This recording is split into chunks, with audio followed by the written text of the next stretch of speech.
with the Good Morning Uganda team, Chirabo Nyonyintono and the team Truth Ruben Mpima with sports just right there. And now on to our last and final segment of Good Morning Uganda. Now this is extra, and of course we'll talk about the issues of the NSSF mid-term accesses. And of course with me in studios this morning is Agnes Tibeita Isharaza. She is the head of legal and corporation secretary from NSSF. You're very welcome, Agnes, this morning. Thank you. Happy to have you, and of course, belated Happy Women's Day. But I think it carries on because the whole month is actually Women's Month. Here is where we are, and we talk about NSSF and the mid-term access. But just before we get into what it is and how somebody is supposed to access them, let's get to the details of the savings at NSSF.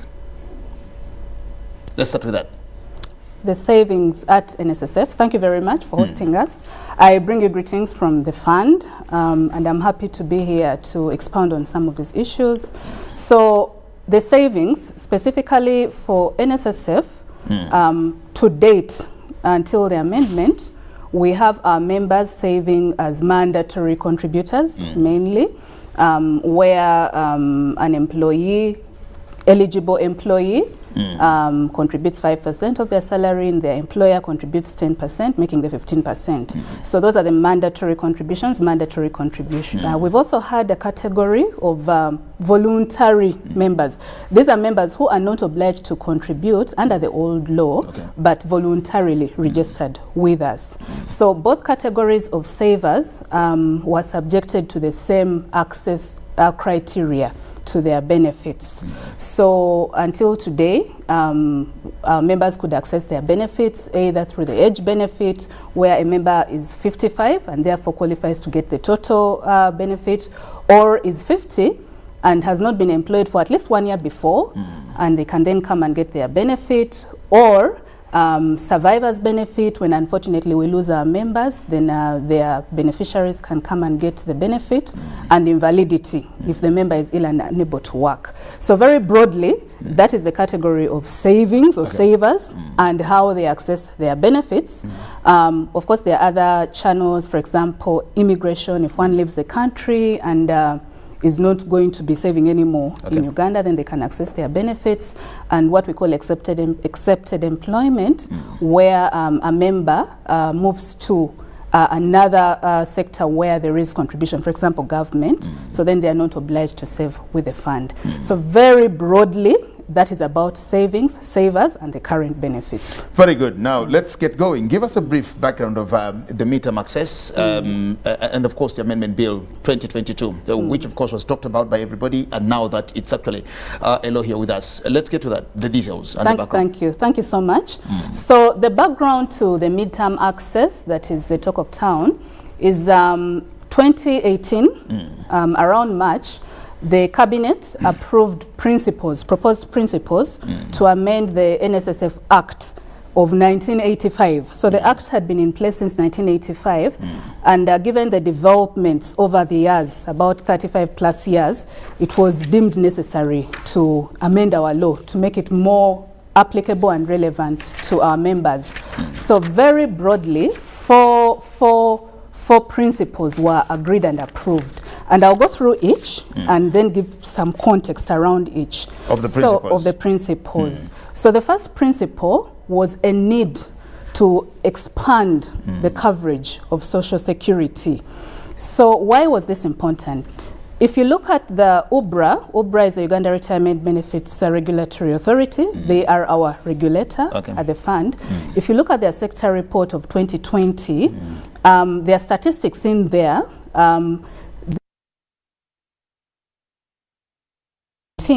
there were about 15.3 workers in Uganda. As at 2016-17, obviously the numbers must have increased by now. Now, at that time, only about 2.8 of the 16 million of the, well, at the time, 15 point, yes. Of course, by now it must be 16. Only about 2.8 were covered by some kind of pension arrangement. That is including NSSF, the government pension schemes, private occupational benefits. it was clear that there was need to do something to bring on board the other workers, because the reality of retirement old age applies to all of us. So there was a need to expand the social security coverage. Then secondly, there was a need to create efficiency and effectiveness around investments. So as you're aware, at the fund, we do invest. We collect members' contributions, we invest the contributions, and then give our members a return. So because I've told you we are regulated, so and by UBRA. By UBRA. So the UBRA Act requires that we outsource some of the services. For example, investment to fund managers. Now, we've built in-house capabilities to the extent that the fund does a very good job, as you've evidenced from the returns that have been given over the years. So there was a need to regularize that area to enable the investment of our members' monies to be done in-house, given the demonstrated capabilities. So the other provision, the other principle, the other principle was around creating order around the governance, and I will explain this. It's two-pronged. One, we have a board of directors. It's a stakeholder board. So in the law of 1985, there was no breakdown of the categories of who should sit on the NSSF board. So that has been resolved. So it's in the new law. There's a clear provision of the stakeholders. It's government, the permanent secretaries of labor and finance. We have 4 representatives from the workers, that's from Federation of the labor unions, and then we have 2 representatives from the Federation of Uganda Employers and the MD. So that has been clearly stipulated. That's the board now. That's the board. Very stipulated in the new law. In the new law. Then on the management side, there's provision for the statutory officers, that's the managing director, deputy managing director, and the corporation secretary, and how they are appointed and their terms of office. So that has been spelled out clearly. And then the last key principle is around enhancing benefits, which is the most exciting. Well, they are all good, but that is very critical for our members. Most and exciting, that is where the midterm all comes good. This is in. most exciting. So that is where the midterm comes in. So, of course, being Social Security, we are guided by the International Labour Organization standards. So there are minimum standards on the kind of benefits we should be giving our members, and there are key, about 9 branches. And of the 9, we've been offering 3. The 3 I kind of went through: the age, the survivors, the invalidity. So there are others like maternity and the like. So this law now gives us the opportunity to expand the kind of benefits that we can give our members. You recall during the COVID crisis and the outcry from our members, which was very heart-wrenching. But the reality is our hands were tied. We can only do so much. We could only do so much. So with the new law, that particular principle has been addressed by enabling the board come up with benefits in consultation with the minister. So we hope that that will also be addressed. So that is the background. Then fast forward, of course, Parliament considered this and came up with the law, recommended it to the President. He assented to it in January. It's been gazetted. We now have the NSSF Amendment Act 2022. When we go from the law itself, are we sure the law is good, it's okay, and there's no problem with that? Are we okay with the law? It has addressed the key principles. It has addressed the key principles. And maybe to note, NSSF implements what has been decided by the lawmakers, right? By the executive, first of all, from the determination of the principles, by the lawmakers, reducing it into law, we are given the law to implement. So in as far as addressing those key principles that I've mentioned is concerned, yes.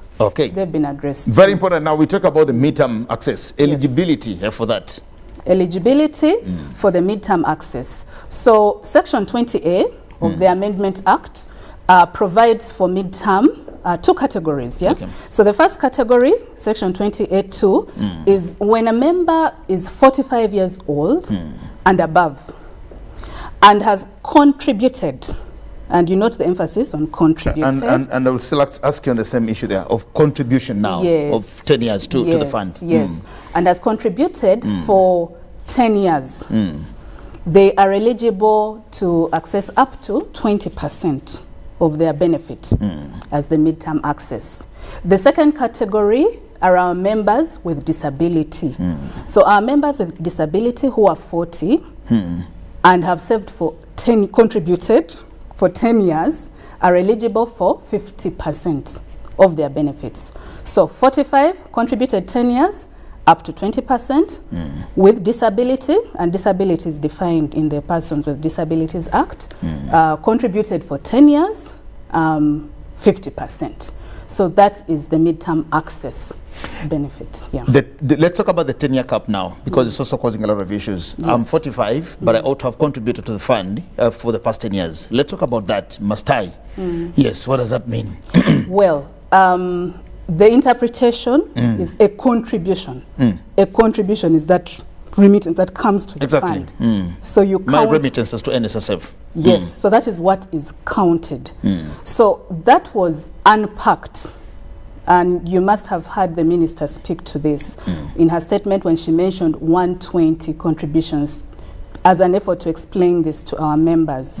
So the 10 years translated to 120 contributions. So the count is on your statement, on your account. 120 contributions. Yes. The assumption being 12 contributions are equal to 1 year of contributions. So therefore 10 years contributions are equal to 120 contributions. So that is a criteria that is going to be applied, that is being applied. Okay, the other question that somebody asked me about the same thing, I said, if I access, get my 20%, I'm 45 years contributed, I've made the 10 contributions, and I get my 20. The 120 the 120, okay, for the 10 years. Yes. I get my 20%. Yes. When do I come back again to get more if I want to? Oh, okay. So just for the avoidance of doubt, the 20% or the 50% for our members with disability is accessed only once. So it is accessible only once. However, a member may choose to access it in installments. Although, just a bit of disclaimer, currently we are going through a system stabilization phase. So for our members applying now, the ability to apply for installments is not yet functional. So our members applying now will apply for their full amount, the 20% or the 50%. As we go along, the ability to apply in installments will be implemented. So accessible only once. So when is the next point at which one accesses their benefits? After this time. After this time. So the other provisions of the law, which I spoke to, are in place. Remember I talked about withdrawal at 50 if one has been unemployed for a year before. So that would be the next point of access for such members. Or at 55, the normal retirement. Or, God forbid, if one suffers an injury, invalidity benefit. Or, God forbid, if a member passes on, their beneficiaries access the survivor's benefit. So those benefits will then apply following their usual course, as happens today. How long does it take for the beneficiaries? Because I think this way you've also had a problem. How long does it take for the beneficiaries if somebody dies and the beneficiary is supposed to get the contributions? How long does that take? Because we've had people say, my father died, my mother died, and I moved to NSSF now for all these years. Nothing happens. Thanks for that question. Unfortunately, yes, it is a pain point for some of our members or their beneficiaries, and there's a reason for this. NSSF works with stakeholders, as you can imagine, because we are trustees. We are trustees of members' funds, and we must ensure that funds are released to the entitled beneficiaries. So we go through a verification process. Now, for survivors' benefits specifically, the process includes a court process, getting letters of administration, etc. And once those are availed to us, we must verify them. So the time will be affected by how long it takes to verify those documents. So it could range anywhere from a month plus. Our effort always is on ensuring the quickest turnaround time. But to the extent that there are other verifying partners involved, and to the extent that there may be other complications that arise during the process. For example, for survivors specifically, we do get complaints coming through. So if it's about a spouse, then another spouse shows up. If it's about children, some other children show up. So now reconciling all those interests does take time, and we want to do it properly, of course, as fast as possible. So can I give you an answer? 2 weeks, 1 month, 3 weeks? It could be 2 weeks, it could be 3 weeks, it could be a month. Okay. But we commit to ensuring that we work with these stakeholders and we have arrangements with them to expedite the verification process. Yeah. How many are eligible for this midterm access? For example, now when you look into records, those who made 45, those who have updated their records and they are there, that they can now start applying for the 20% or 50%. How many people do you envisage in your systems? From our review, the review of our database, we have about 41,000 plus a few hundreds from our review of our records who qualify for the midterm access. And those have already started applying, some of them. On Monday, we had about 6,000 members accessing our premises. Of those, about 3,000 qualified. So that's the number we are looking at, who qualify as at the time when the law was passed, 7th January. Yes. Okay. And how much money are we looking at, for example, from the fund that is going to be remitted to these people? Looking at the 41,000, the sum to be remitted is about 800 billion. Okay. 800 billion for those qualifying members. Yes. What do they have to do to ensure that they actually get there? Because I think Ugandans have problems with all these things, that names. They have challenges. They get to elections, they get to the Electoral Commission and they tell them, this is not your certificate, that's not that. What needs to be done to ensure that somebody applies, they qualify? You talked about 6,000, 3,000 qualified. Yeah. Why did the 3,000 actually fail? So first of all, it's the eligibility criteria that I've already gone through. That one is 45, has contributed for 10 years. If you told a lie sometime that you do not want to grow very old, now you need to change the lie. Yes, to actually say, yes. So of course many of our members were affected by the description of contribution, like you put it to me. Sure. So some of our members understood it to be saving. So that did disqualify a number of our members, unfortunately. But in terms of the eligibility criteria, so like I said, the first thing is, are you 45? Have you contributed for 10 years? Or are you a person with disability? You're 40? So that is one. Contributed, now, not served, because it's actually contributed. That is so critical.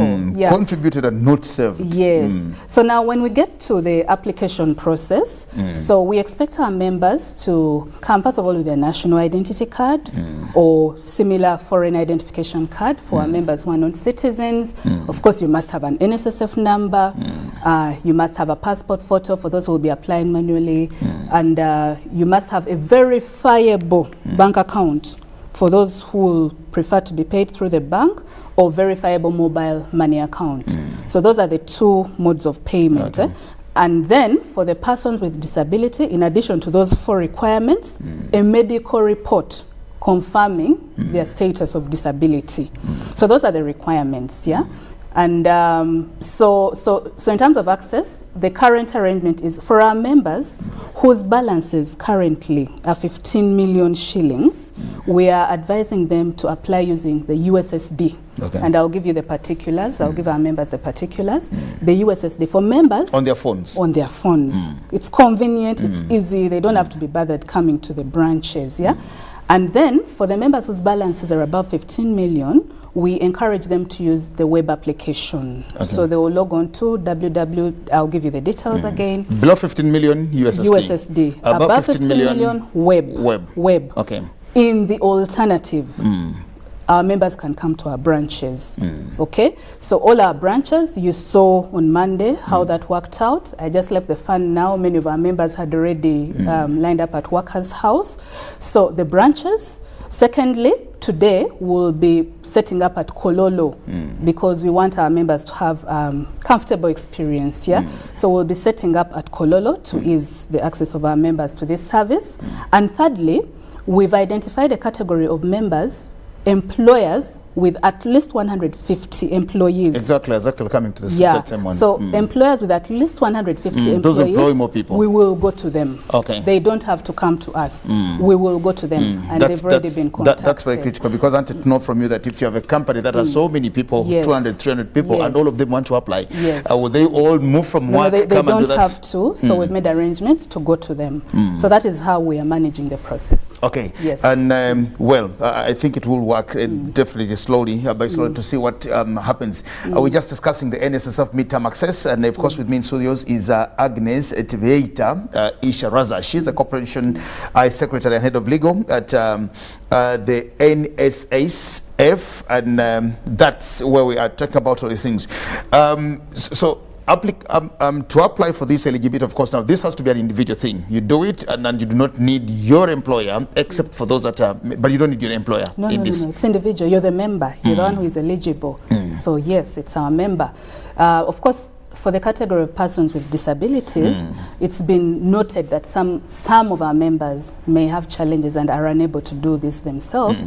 And again, I would like to refer to the statement of the minister. She did make it clear that they can request a person of their choice to assist them in the process. So of course, our staff will be there to guide them through as well. Yes. So otherwise, yes, it's you, the member, who is eligible to do this. Okay.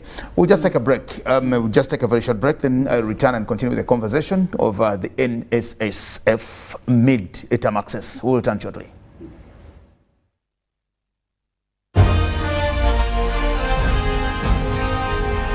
Live from UBC Studios in Kampala. This is Good Morning Uganda Extra. Raising voices. As a community member, I think we need to change in the way we act in response to violence against children. In my small way, I can be a leader in preventing violence in my community. I promise to work with my neighbor to create violence-free homes and communities for our children. In this time of COVID, what is your promise to the children of Uganda? Because a violence-free childhood is everyone's right. Raising voices.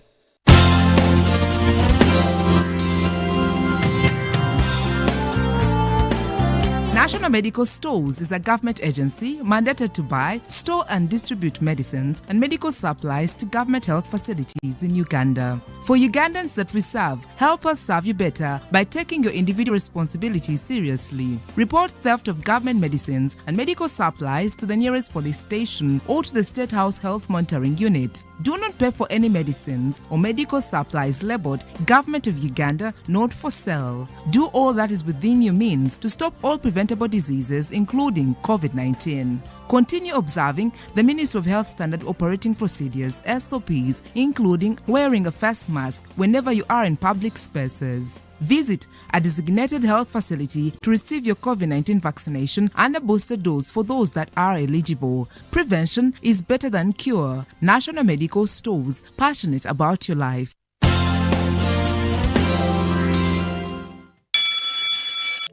Are your children ready to learn? Schools are open.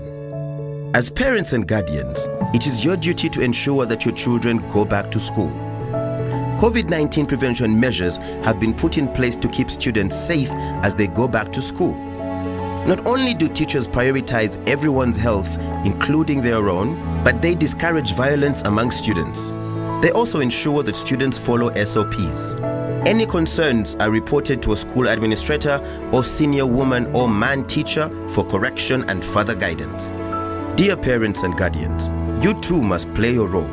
Ensure your children always maintain a 2-meter distance from others, avoid crowded places, regularly wash their hands with soap and water, and wear a washed and clean face mask that covers their mouths and noses. Please keep your children at home if they're feeling sick, and take note. In our effort to keep students safe, there are no visitation days or any other school visits allowed. Let's share knowledge, not COVID-19. This message is supported by the Ministry of Health, Ministry of Education and Sports, and UNICEF. Stay safe.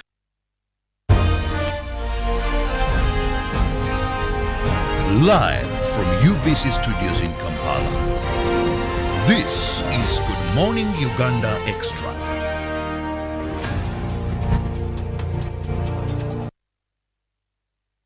Okay, thank you so much and welcome back from the break. We continue the conversation talking about the NSSF midterm access. My name is Jagenda Semakola Ziksok. On our last segment of Good Morning Uganda, this is Extra, and with me in studios is Agnes Tiveita Tibayeita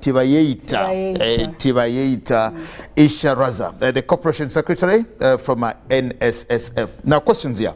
There's one here that says, from the discussion, I am sure that the listeners, we listeners are wondering whether the money to pay midterm is actually available in the fund. I think you talked about that. Is the money available? Because when we were playing hide and seek, people are saying, no, NSSF has actually invested the money. They don't have the money. That's why they're pushing us back and forth. Is the money there for those who want to get the money? Yes, thank you.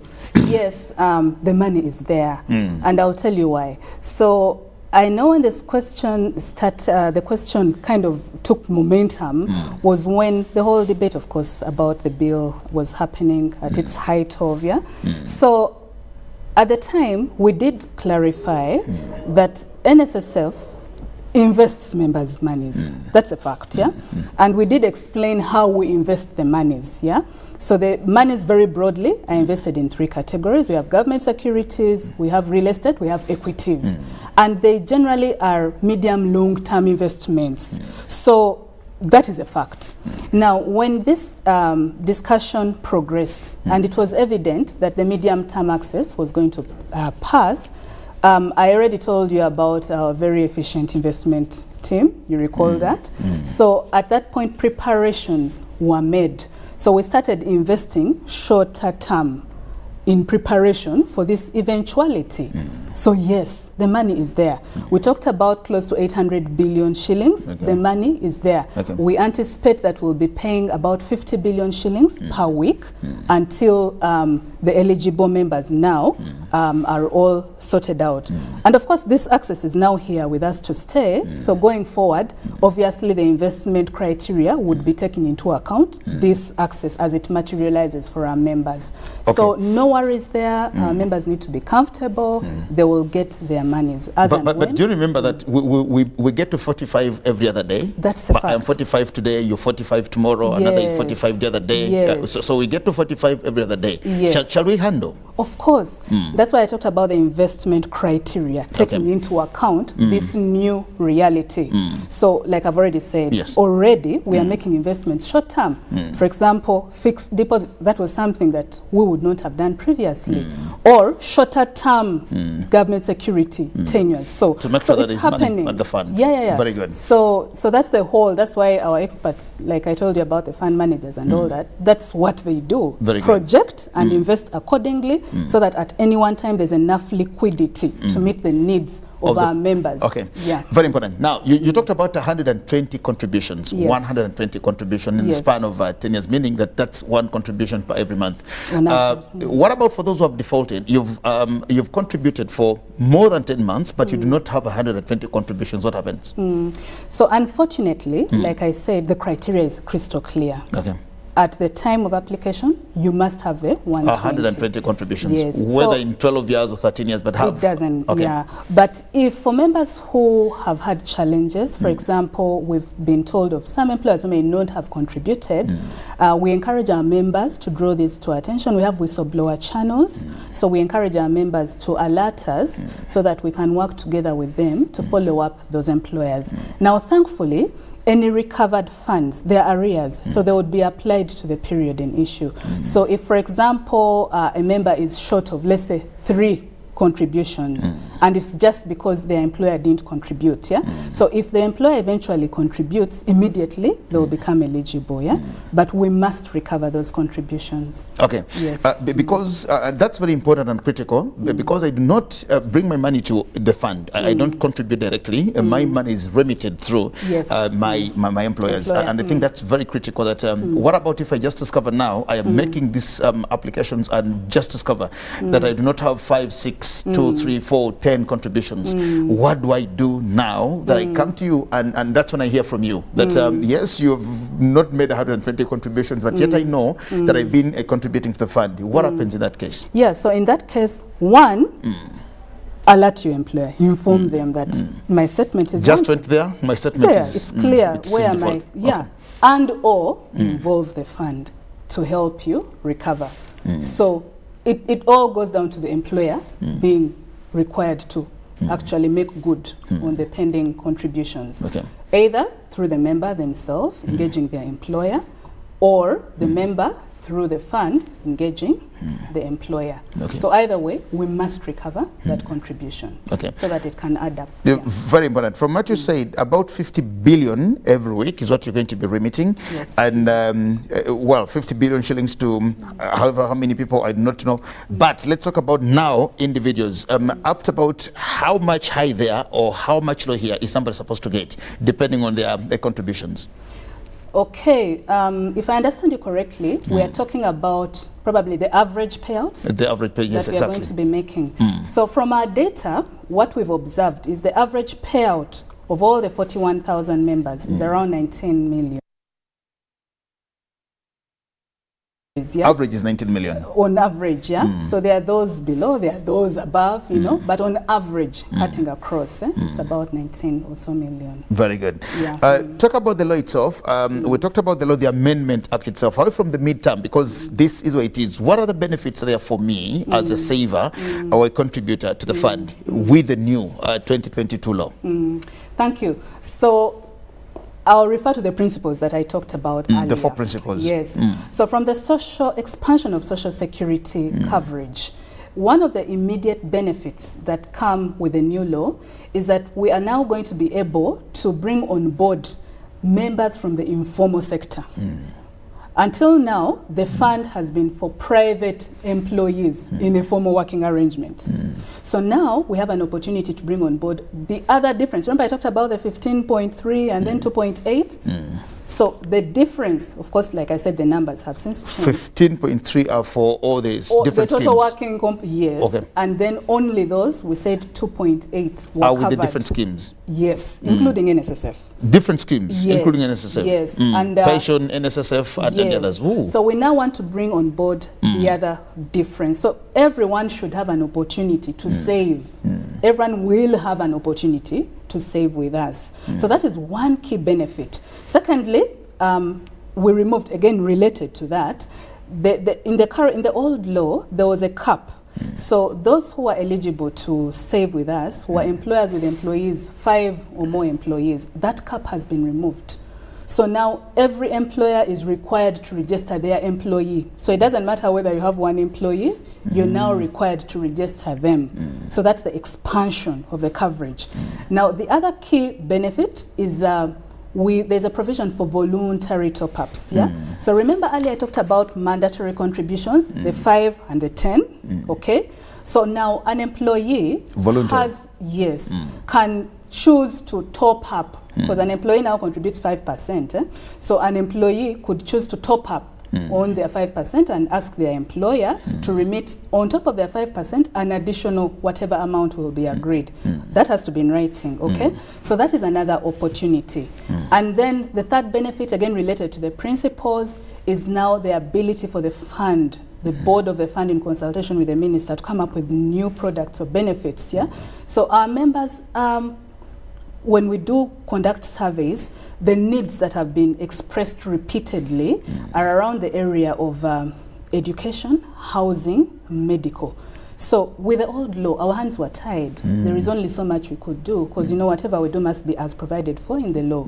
So it is expected that now we can explore how to meet our members' needs in those areas, because these are real needs through the life of a member, you know. So how do you help a member come up with housing? For example, could come up with a housing product. Could it be maybe enabling the member access some of their savings as security? Okay, availing. So those are the new initiatives that we'll be exploring thanks to the amendment. So there'll be exciting times going forward with this opening up of that space. So very broadly, those are some of the new exciting things that will happen. The other question or issue was, we know that when we contribute to the fund, we accrue some interests. Yes. How are they going to be computed on my my remittances now here? What happens now to the interests on my benefits now? Okay, good question.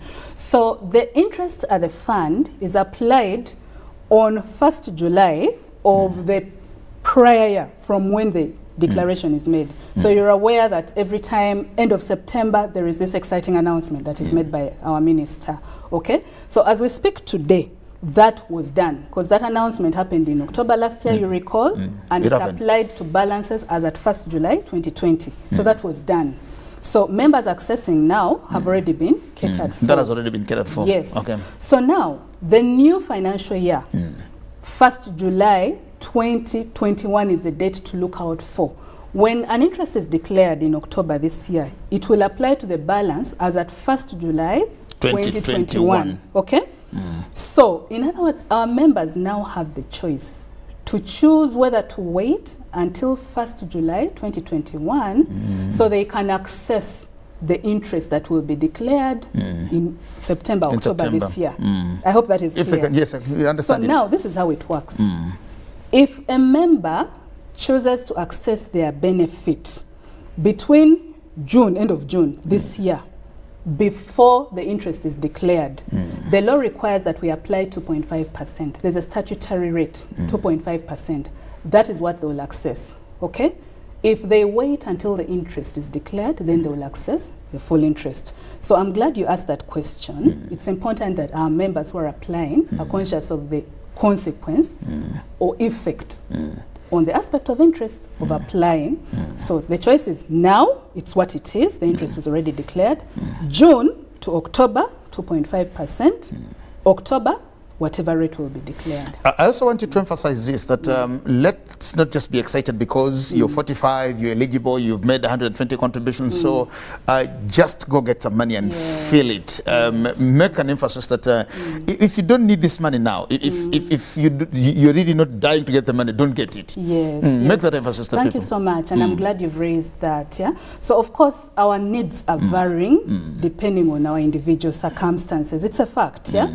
That said, the key purpose of Social Security is for you to have a cushion during that time when you will be unable to earn, you know. That is the whole essence of Social Security. You need that fallback, okay?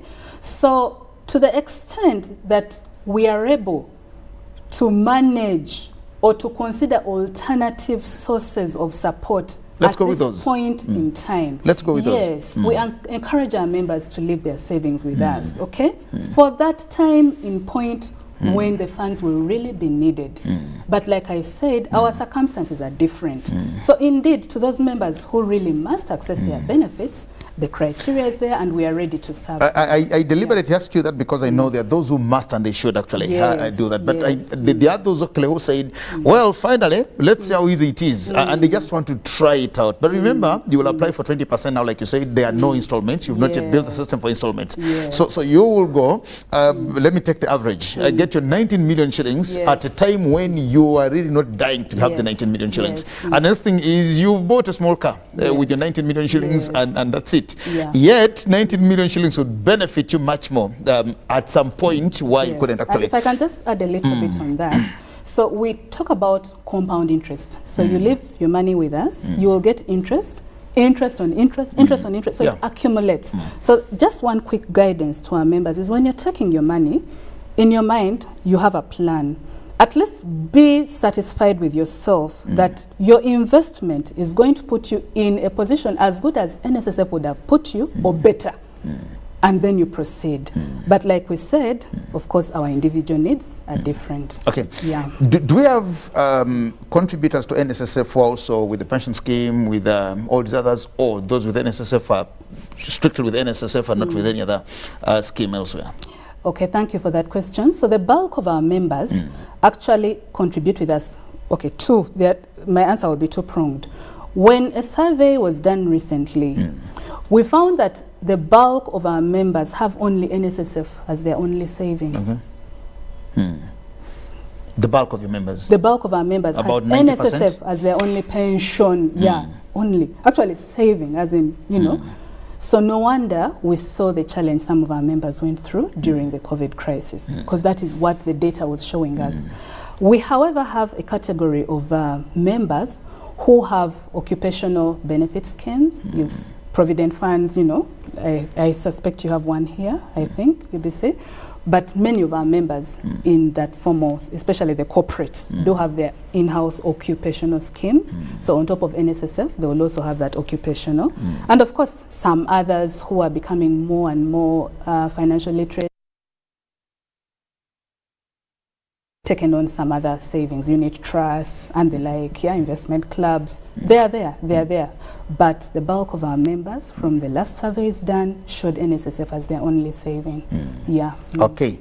You talked about the USSD code for those who want to access their monies, and now we need to know from that, because now once somebody is eligible, they've gone through the processes, and they are only looking at you say below 15 million? Yeah, those with 15 those million. Those with 15 million. Yes. What happens to those now? Those with 15 million. I want to get it right, so please allow me to read it out. Please do read it. So for our members using MTN, you'll dial *165 *6 *4 #. It will take you to the category pension schemes, choose NSSF and follow the prompts. Star *165 *6 *4 #. Then for our members on Airtel, *185 *7 *5 # and follow the prompts. So that is easy, convenient, at your comfort, wherever you are, and follow the prompts and we'll get the application. So for as long as I am there, *165 *185 then do follow the prompts and get there. So the system has computed that I am supposed to get, I'm taking the average, 19 million shillings. And so when I go through that, I'm only thinking, is that what comes onto my account directly from? Yes. So remember, just like I've said, these are for our members whose balances are yes, I was only just using the 19 for the average. Because I know somebody is getting maybe 4, 3, 10, whatever the amount. Okay. So once I do that, then the next thing is my money is with me. Your money will come to your account, or your mobile money account, or the bank account you will have availed as. So that is for the USSD, that's mobile money account, obviously. Then I talked about the category above 15 million. I could also just read that out. Please do that. The online web application, yes. It is www.nssfug.org/midterm. www.nssfug.org/midterm. Once you get there, you will follow the prompts. So again, once you submit, you then wait for us. In case you're not eligible, you will get a message. Actually, I should have mentioned that for many of our eligible members, we've already sent them communication. So eligible members have received SMSs notifying them of their eligibility. So if you're eligible and you haven't received a message, please contact us at our branches or online, again, the same website, and we'll look through your concern. It's the 9th of March today, and I'm looking at those who have qualified, eligible, they've done everything. When do they see that message giving them money from this day? Do they have to do that and wait forever? When I do it today, do I get the money today? If I did it tomorrow, will I get the money tomorrow? What happens? Good question. Thank you. So for the first lot of applicants, we've planned to start paying on 17th March. Next week. Now. Next week. So that is when our first applicants should expect their credits. Thereafter, we intend to be paying weekly, every Thursday. And the purpose of this is because of this initial significant lot of applicants. So we hope to work through that. By third month, fourth month, we should have exhausted all these applications and then resume the usual applications as and when people make 45, the comment you made earlier. So that is the plan. Starting 17th, the first applicants should expect to see a credit on their account, and thereafter every Thursday until we exhaust. So on the 17th, if I'm going to do it using the USSD code *165* or *185*, on the 17th, and I know I qualify for 3 million, 4 million, 5 million, I expect to get my money on my phone on that day, 17th. Yes. That is our commitment to our members. That's the commitment. Yes. Okay. Well, I think you've said it all, and I just I think you've said it all. Let me just have your last and conclusive remarks and just assurance to the people, the savers, the contributors. You just told me something new here, saving and contribution. Yes. Now, the contributors and what they need to do and what we need to focus on going forward. Okay, thank you. So thank you very much for the opportunity to even explain this today. We want our members to really know that we are with them in this journey. We are committed to ensuring that we fulfill our obligations under the Act. Specifically with midterm, we have committed to doing that and we are available. I just want to reiterate the discussion we had about whether one needs to access the funds. Sure. So I appeal to our members to just have that individual challenge to yourself and make the call. Make the call consciously whether you really have to access the funds now. If you do, we shall ensure they're available. But we would advise that if you're able to, let the funds stay put so that they can continue to earn an interest for you for that time when you will really need them, in line with Social Security, when you're unable to work, when you really need them. Otherwise, as a fund, we thank our members for being patient. We know that this discussion was really, especially during the COVID time. So we thank our members for being patient. The time is here. Okay. We are available. We thank everyone who has enabled this happen, right from the executive, His Excellency the President, Parliament. We are here, finally. We are here, and as a fund, we are excited by the new opportunities that have been presented by the amendment to our law, as I've explained. So please contact us on the channel's website, at our branches. We'll respond to any queries and give you clarification and support you whenever needed. Thank you so much for hosting us. Thank you so much, Agnes. Thank you so much for having allowed to join us this morning. Agnes Tibayeita Isharaza, the Corporation Secretary and Head of Legal for NSSF. Thank you so much, Agnes. And I think you've made it very clear, very simple. This is what people needed to hear from you and, of course, from the fund itself. So to the savers out there, I also want to say the same statements. If you really don't need this money now, don't just get it for purposes of trying out to see whether you can actually get the money. Because you can actually say, let me get on my phone on the 17th. You star 165 star, you star 185 star, then you have 5 million shillings on the phone and you can't send it back. Then you just see your money there, you find things to do that you've not even planned for. So I think if you really don't need this money, save the money. Keep it there, let the money be there. Get it if you really must get the money. We thank you so much, and we'll stop the conversation here for tonight. And of course, to just let you know that Charles Dongtho will also be back tonight with Behind the Headlines. My name is Jag, and I will talk again tomorrow. For God and my country, stay blessed. Good morning.